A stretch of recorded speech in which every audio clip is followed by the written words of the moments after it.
this remote desert area, about 75 miles northeast of Las Vegas, Nevada, the Atomic Energy Commission, in collaboration with the United States Army and Air Force, will conduct the atomic test known as Exercise Desert Rock.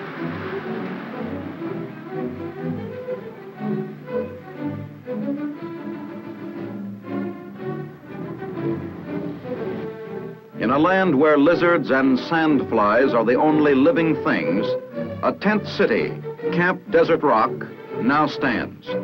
Here, the participating troops, observers, and service units, numbering more than 5,000 people, will live during the exercise. The Army engineers, Ordnance, Signal Corps, military police, and other branches of the service furnish specialized units to augment the 3rd Corps headquarters, which has been designated as responsible for the planning and execution of the military phase of the test. Though lacking in modern conveniences, the camp adequately supplies the basic needs of the men during their stay in the desert.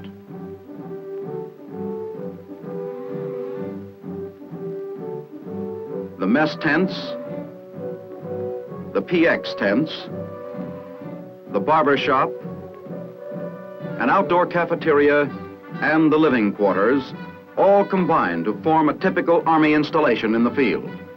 Since there are no wells at Camp Desert Rock, it is necessary to haul water to the camp. Vast quantities are trucked in from Indian Springs Air Force Base, 17 miles to the south. Frozen meats and poultry supplement the standard Army field ration.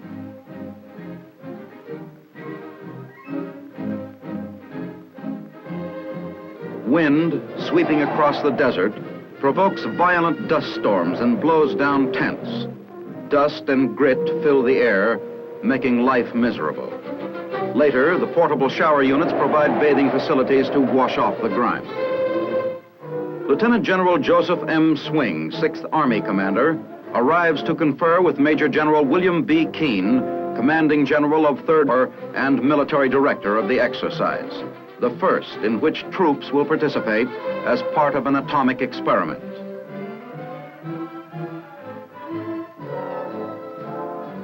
To offer a basis for military planning, a tactical situation is assumed.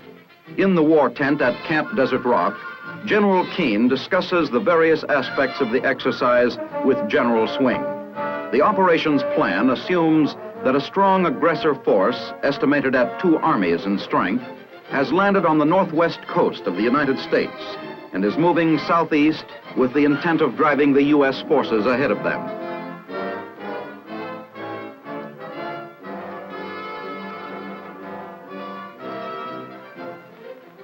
Within a short time, the U.S. 6th Army, consisting of 3 corps, has been forced to withdraw to a line running from the west coast north of Los Angeles through southern Nevada. For the purposes of this exercise, a decision has been made to employ an atomic weapon to destroy this theoretical enemy in front of 3rd Corps and drive him north from his present position. The 3rd Corps plan includes a withdrawal, initially, by one of its infantry divisions into a defensive position. The battalion combat team participating in the exercise is part of this theoretical division. The exercise on the ground will be implemented by one battalion combat team consisting of units of the 11th Airborne Division and the 546th Field Artillery Battalion. The BCT will prepare a defensive position at the test site.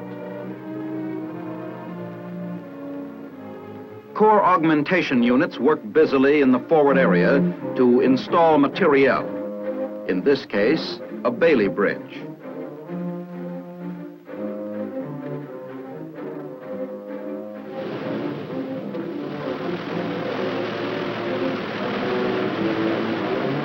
The battalion combat team arrives at Indian Springs Air Force Base with full field equipment. After deplaning, the troops line up, check personal equipment, and prepare to enter buses which will take them to Camp Desert Rock.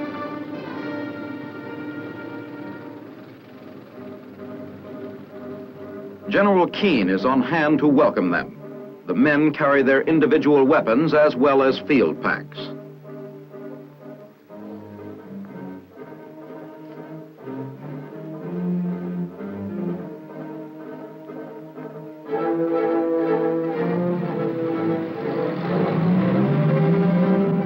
During the trip from the air base to camp, the men have an opportunity to see the type of country in which they will live and work for several weeks to come.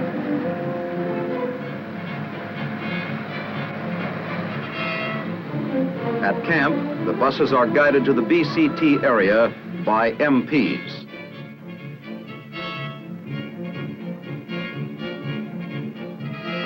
Personal equipment, weapons, and unit equipment are quickly unloaded.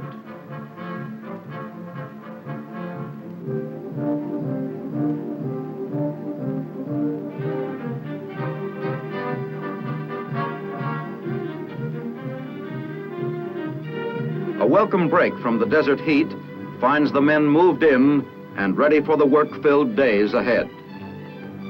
Orientation lectures are given on the effects of an atomic weapon. In addition, the men are thoroughly drilled in the part they will play in the exercise. Military police, truck drivers, evaluators, and observers are briefed in detail. An understandable concern is usually expressed by troops about the dangers of entering an atom-blasted zone.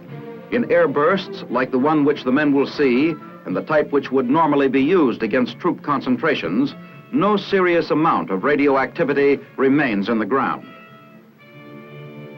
In order to evaluate the effect of the atomic weapons, 9 test positions have been set up at varying distances from ground zero, the exact point at which the bomb will be detonated. At the battalion combat team area, the men will dig in and construct foxholes and machine gun emplacements. A convoy carries them to within marching distance of this spot.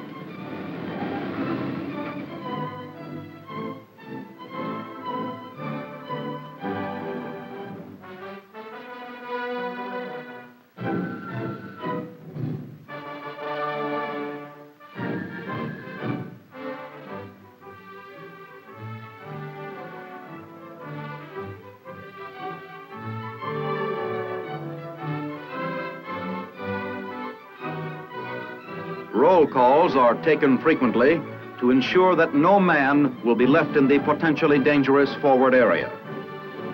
The BCT begins preparation of its defensive position. Foxholes and gun emplacements will conform to standard Army field fortification plans.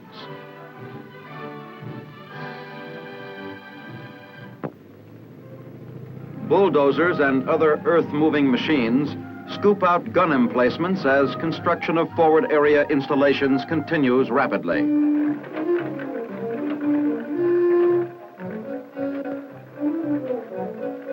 Hundreds of sandbags must be filled. Concrete pillboxes and numerous foxholes remain to be dug.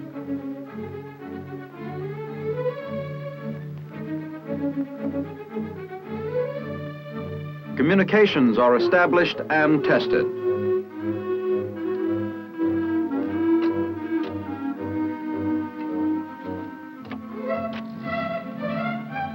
An artillery piece is maneuvered into position in one of the dug-in emplacements.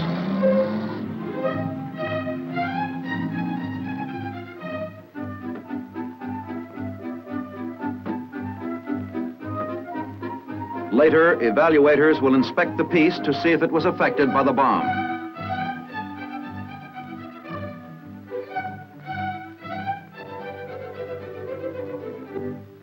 During a break, sandwiches prepared at camp are eaten on the spot before the men move on to a new position and new tasks.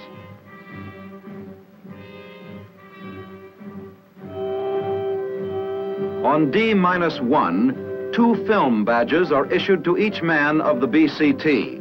These are used to measure cumulative radiation. One will be carried by the man during the test and will record the amount of radiation to which he has been subjected. The second badge, left with the individual weapon in the BCT area, will record the amount of radiation he would have received had he been present at that point during the blast.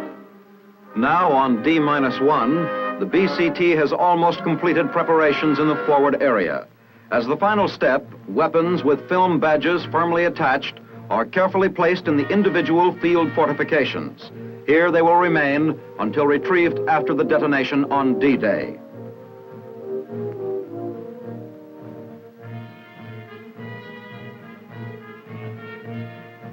Corps augmentation units are completing the positioning of other test materiel at distances ranging from approximately 1/2 mile to 3½ miles from ground zero.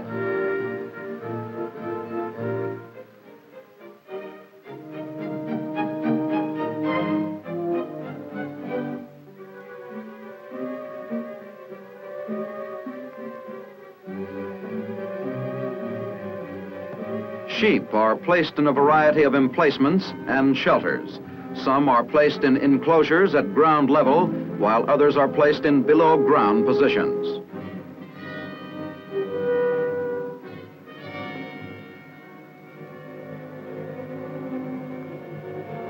This sheep is being placed in a 10-foot square emplacement below ground level.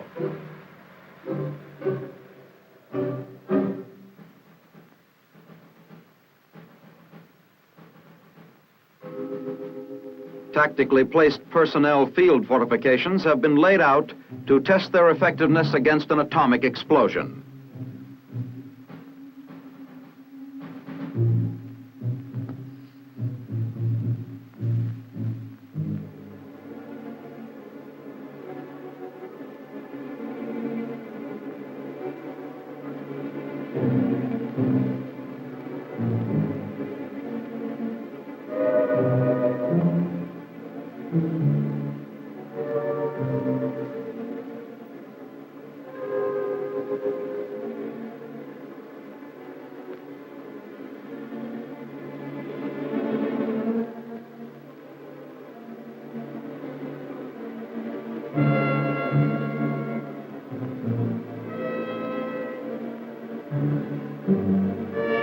Test samples of several types of ammunition are placed in exposed positions above ground, with corresponding samples being placed in protected positions.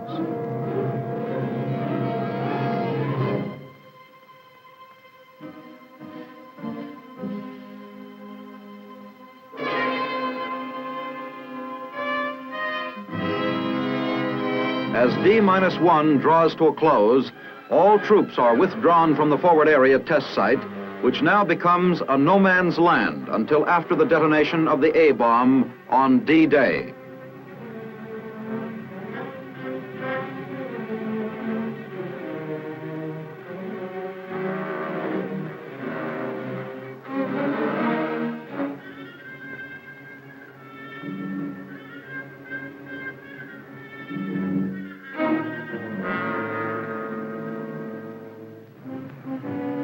Early on the morning of D-Day, convoys carrying the battalion combat team, radiological safety personnel, effects evaluators, and official observers wind their way through the mountains on the 27-mile trip from Camp Desert Rock to the test site.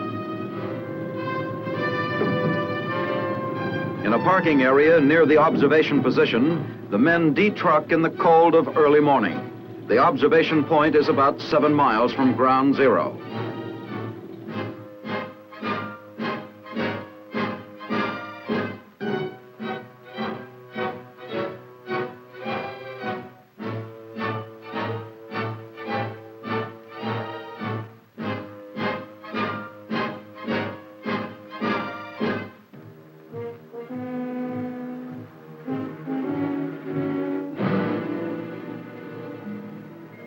General Mark Clark, Lieutenant General Swing, and Major General Keene, together with other observers, are present to witness the blast of the bomb, which will be dropped from a high-flying aircraft. High Department of Defense officials and congressional representatives await each hour. Final briefings have brought the men up to date on the various conditions of the test. It is believed they will experience less fear during the blast because they have learned that radioactive elements from air bursts are carried into the stratosphere in a cloud, where they mix rapidly with the upper air currents. The bomb will be detonated only if all predetermined requirements are met, including weather conditions. BCT personnel are interviewed to determine the effect of orientation lectures. Sergeant O'Brien, I understand you're the acting first sergeant of your company. Yes, sir, that's right. How many of your men do you think would volunteer to go up and be in one of those foxholes when the bomb went off? Oh, I'd volunteer a guess of about a half a dozen. At least half a dozen? Yes, sir. You know, that's quite a loud noise that bomb makes when it goes off. Do you think it would do you any harm? No, I don't think the noise would, sir, no. How about radiation? Do you think there's much danger from radiation? Well, radiation is the least of the worries that the men are thinking about. I think most people thought that radiation was the greatest danger, didn't they? Where did they learn different? We were, prior to our instructions here, we received a very thorough briefing before we even came in this close to contact with it. You feel that those instructions have given you confidence in your ability Very much to so, very protect much. yourself? Yes, sir. How about the exercise you're going through up there? Is that something you think the men will go through with all right? Yes, sir, I think they'll do very well in it. They're mentally ready for it. They're eager and ready to go. Good. Well, we're glad to have you here. As H hour approaches, those men without protective glasses are instructed to sit down on the ground and face away from the blast. The bomb has left the plane.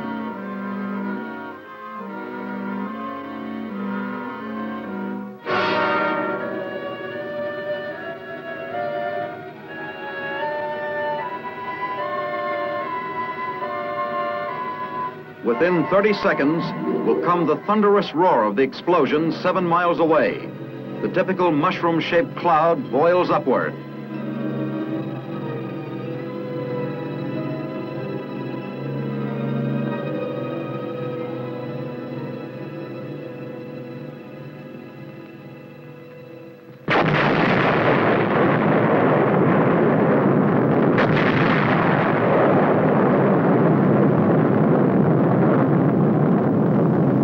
Only 10% of all injuries from high atomic airbursts are from X and gamma rays. Reports indicate that these are the greatest concern of the average citizen and soldier.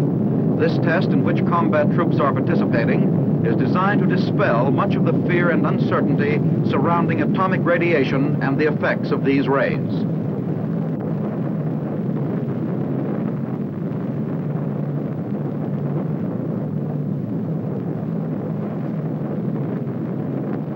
Casualties from an atomic explosion are estimated to be in the following proportions. From blast and missile, 60%. From flash burns and heat, 30%. And from radiation, 10%. Post-blast interviews are conducted. Sergeant Gutierrez, you've seen a lot of action. Tell us just exactly how this thing looked to you. Think it's much of a weapon? I think it is, sir. Tell us about it. How did it look? Well, from my point of view, I think it's a terrific weapon, and I'd hate to be under it.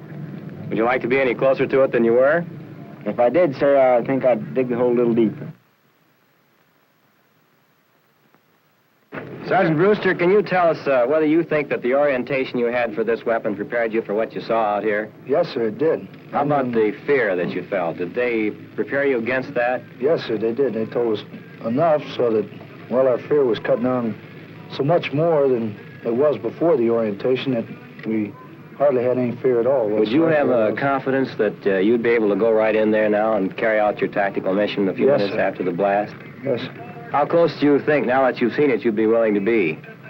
Well, sir, I'll tell you that after I see them positions up there. Well, you know you dug some foxholes about sir. a few miles away, and you're going to see just what things look like in there. Yes, sir. What are you going to do after you look at your positions? Well, if we look at positions, we'll pick up our weapons and we'll move in toward ground zero. See what the area looks like in there and toward... Did you feel now, after it's all over, that you've had a big letdown, that there's any disappointment in this weapon? No, sir, there's no disappointment. No It's disappointment. certainly a powerful weapon. I can't understand how anything so beautiful can be so destructive. Radiological safety teams sent out to measure residual radiation report that the forward area is safe to enter.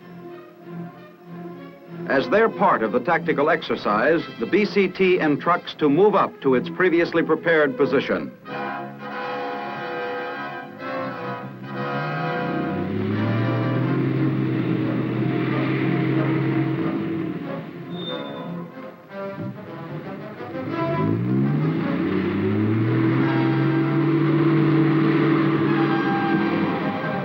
Here, the men detruck and move forward to examine their foxholes and weapons. Soon, each man will see for himself what his chances for survival would have been had he been in his foxhole at the time of the blast. In recovering their weapons from the foxholes, the men find little damage done to either the weapon or the dug-in position. Information from the radiological instruments indicate that a negligible amount of radiation exists at this position, approximately 2 miles from ground zero. Film badges are removed from weapons and will be turned over to technical personnel for processing. The BCT receives a briefing in which the condition of equipment and emplacements is discussed. Preliminary observations indicate that a man in a foxhole caught this close to an atomic explosion would be reasonably safe. The commanding officer of the battalion combat team gives the signal for the advance toward the BCT objective, an area approximately 1/2 mile from ground zero. In a formation of 15 columns abreast, the team moves across the desert, which only a short time before was subjected to the atomic blast. In theory, they are launching an attack against a foe which has been stunned by an atomic weapon used in close tactical support of ground troops. The radiological safety teams, with their detection instruments, have moved out ahead of the troops. The evaluators who follow shortly after will examine field fortifications and equipment for evidence of blast and heat damage as a basis for reports to be rendered by the effects evaluation group. Here, an ordnance evaluator finds a carbine-mounted snooper scope only slightly damaged, damage which can be repaired in the field. In some cases, the paint on tanks, recoilless rifles, howitzers, and other metal equipment was seared and scorched by the intense heat on the side nearest the bomb. Portions of a test bridge were damaged. Some weapons are blown over. Rubber parts and sections of tires are found to have melted.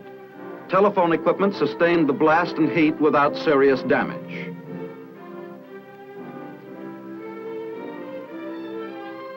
The evaluators and observers examine field fortifications and find them intact even at positions closest to ground zero, though heat has scorched wooden supports. Sheep below ground level in zigzag trenches show no visible sign of blast or heat effects. However, those in pens on the ground surface sustained wool burns. Blood samples are taken.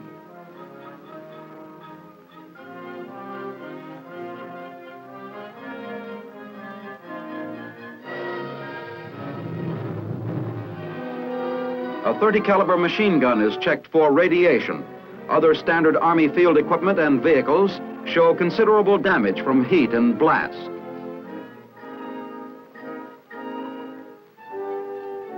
Portions of sandbags exposed to the heat were burned.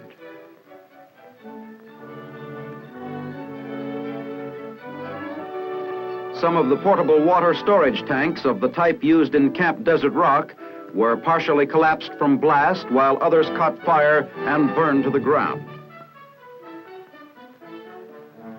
The metal canister is all that remains of a test gas mask. The canvas on vehicles was blown off and burned. Clothing on a dummy is scorched. A field desk is overturned and partially charred. At the closest position, telephone wire is blown down and the poles scorched and broken.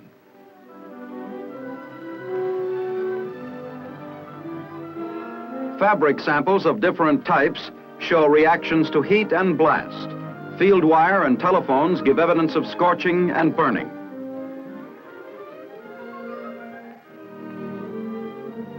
In touring the test site, it has become increasingly evident to the observers that subsurface emplacements offer considerable protection from nearly all but direct hits or low overhead bursts.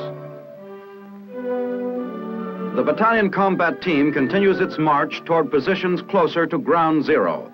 As they enter the blast area within an hour after the detonation, they realize the danger of radiation sickness from an air burst is slight.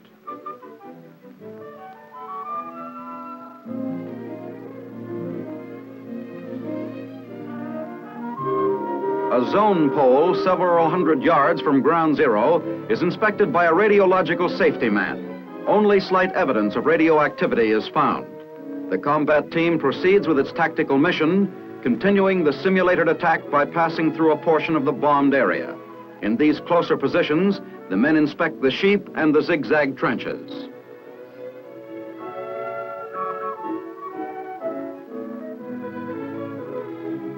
At one of the test positions, the men are briefed concerning damage to the various test positions which they have just seen. Later, the effects and evaluation group will prepare detailed reports on the results of the test for distribution to persons concerned with the tactical use and development of atomic weapons. Before entrucking for camp, BCT participants in the test are inspected with radiological detection instruments for evidence of radiation. A thorough head-to-foot examination will reveal any accumulation of radioactive material. Vigorous sweeping with a broom removes contaminated dust and dirt from shoes and clothing.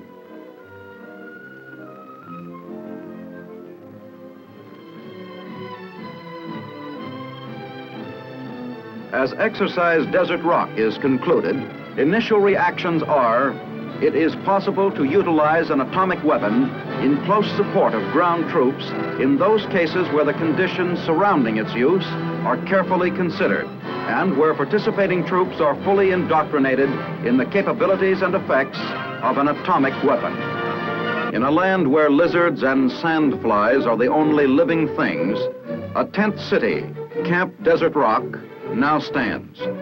Here, the participating troops, observers, and service units, numbering more than 5,000 people, will live during the exercise.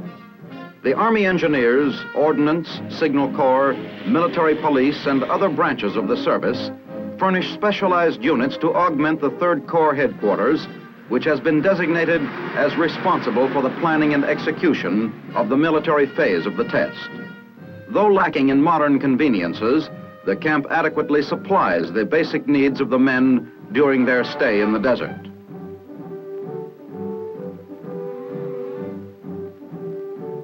Miserable.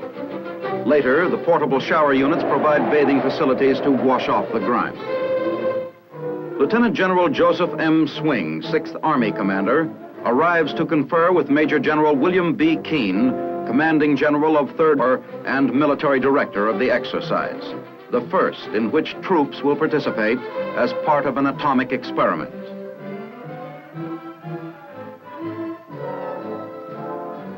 To offer a basis for military planning, a tactical situation is assumed. In the war tent at Camp Desert Rock, General Keene discusses the various aspects of the exercise with General Swing. The operations plan assumes that a strong aggressor force, estimated at 2 armies in strength, the mess tents, the PX tents, the barber shop, an outdoor cafeteria, and the living quarters, all combine to form a typical Army installation in the field. Since there are no wells at Camp Desert Rock, it is necessary to haul water to the camp. Vast quantities are trucked in from Indian Springs Air Force Base, 17 miles to the south. Frozen meats and poultry supplement the standard Army field ration.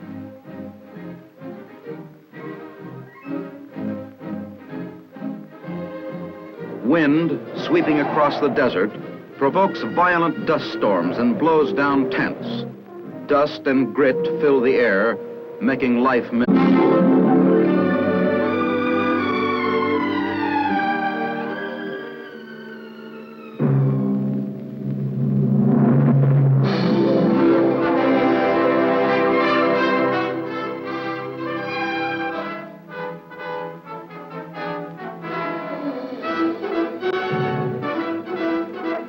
In this remote desert area, about 75 miles northeast of Las Vegas, Nevada, the Atomic Energy Commission, in collaboration with the United States Army and Air Force, will conduct the atomic test known as Exercise Desert Rock.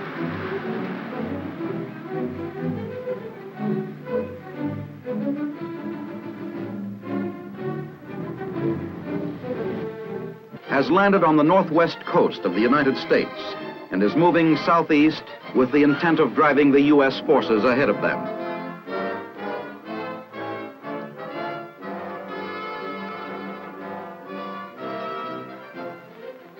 Within a short time, the U.S. 6th Army, consisting of 3 corps, has been forced to withdraw to a line running from the west coast north of Los Angeles through southern Nevada. For the purposes of this exercise, a decision has been made to employ an atomic weapon to destroy this theoretical enemy in front of 3rd Corps and drive him north from his present position. The 3rd Corps plan includes a withdrawal, initially, by one of its infantry divisions into a